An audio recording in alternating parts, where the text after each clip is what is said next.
توبہ کرتے ہیں تو شرماتے ہیں۔ آئیے آج آپ کو بتاتا ہوں کہ اللہ والے کتنے خوف زدہ ہوتے تھے۔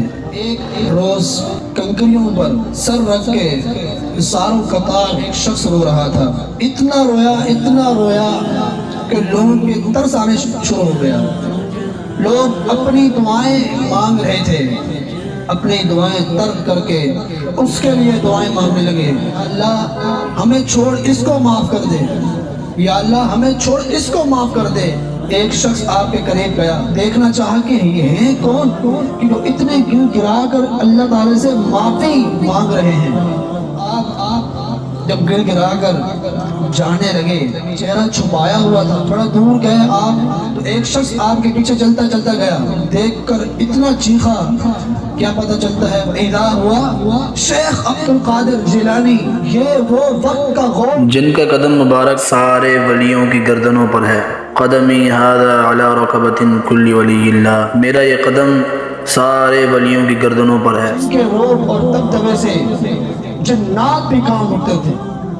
آپ واز کرتے تھے تو لوگ زاروں قطار روتے اور وہیں مر جاتا، کوئی فنا ہو جاتا، کوئی فنا فی اللہ ہو جاتا۔ آپ کے بیان میں ایسا روب دبدبا ہوتا۔ سارے ولیوں کے سردار حضور غوث اعظم، ان کی عاجزی دیکھیں، اللہ سے اتنی توبہ کر رہے ہیں کہ نیک پرہیزگار بزرگ ہیں، اور ہمارے کرتوت یہ ہیں کہ ہم ایک نیکی کیا کر لیتے ہیں، ہمارے لوگوں کو بتاتے رہتے ہیں کہ ہم نے یہ کیا، اپنی نیکی ضائع کرتے رہتے ہیں۔ یہ وہ ولی ہیں کا ہر ٹائم ذکر میں گزرتا ہے اور اللہ کی یاد میں گزرتا ہے، اور پھر ان کی عاجزی دیکھیں، یا اللہ ہمیں معاف کر دے، یا اللہ ہمیں معاف کر دے، اور ہم گناہ کرنے کے بعد بھی توبہ نہیں کرتے، شرماتے ہیں۔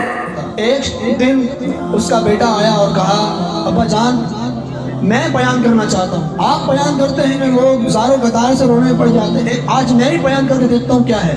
بیٹا بن ٹھن کے ساری رات تیاری کی، قرآن حدیث کی روشنی میں بیان یاد کیا، دلائل کے ساتھ بیان یاد کیا۔ آپ ابو کی طرح جبہ پہن کے صبح آئے، جس طریقے سے والد صاحب تیار ہو کے آتے تھے۔ والد صاحب کا ممبر پہ چڑھ گئے، وہی ممبر تھا جس پہ حضور غوث اعظم کھڑتے تھے اور بیان کرتے تھے۔ انہوں نے قرآن حدیث کی روشنی میں ان کے بیٹے نے بیان کیا، آدھا ایک گھنٹہ بیان کیا، کوئی اثر نہ پڑا۔ کہا بابا جان آپ بیان کرتے ہیں تو لوگ روتے ہیں، اور میں بیان کر رہا ہوں کوئی رو نہیں رہا، یہ کیا وجہ ہے؟ بیٹے کو سائڈ پہ کیا، بیٹا سائڈ پہ ہوا، اور بابا جان جب ممبر پہ کھڑے ہوئے، بابا جان نے کہا کل میں وہاں گیا تھا، صرف اتنا کہا کل میں وہاں گیا تھا۔ لوگ وہاں رونے لگ گئے اور کہا یہ کیا ماجرا، میں بیان کرتا ہوں کوئی روتا نہیں ہے، آپ بیان۔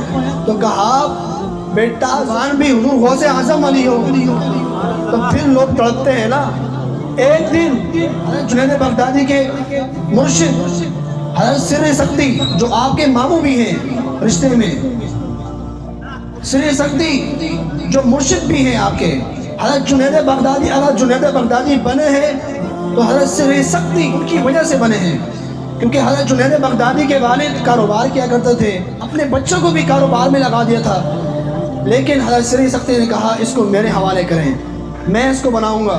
انہی کی وجہ سے حضرت جنید بغدادی بنے۔ جب آپ وفات پانے لگے، حضرت سر سکتی وصیت کی حضرت جنید بغدادی کو۔ پہلی وصیت کیا کی حضرت جنید بغدادی کو کہ بیٹا جب میں مر جاؤں تو میری قبر بغداد سے باہر دفن کرنا، کیونکہ میری بدعمالیوں کی وجہ سے کہیں بغداد کی مٹی مجھے قبول کرنے سے منع نہ کرنا۔ تو یہ اللہ والا تھے جو خوف اور طمع کی حالت میں جو اپنی کروٹیں بھی نہیں بدلتے تھے۔ حضرت امام جعفر صادق ساری زندگی ٹھنڈا پانی نہیں پیا، کیوں کہ اس کا حساب بھی دینا نہ پڑ جائے۔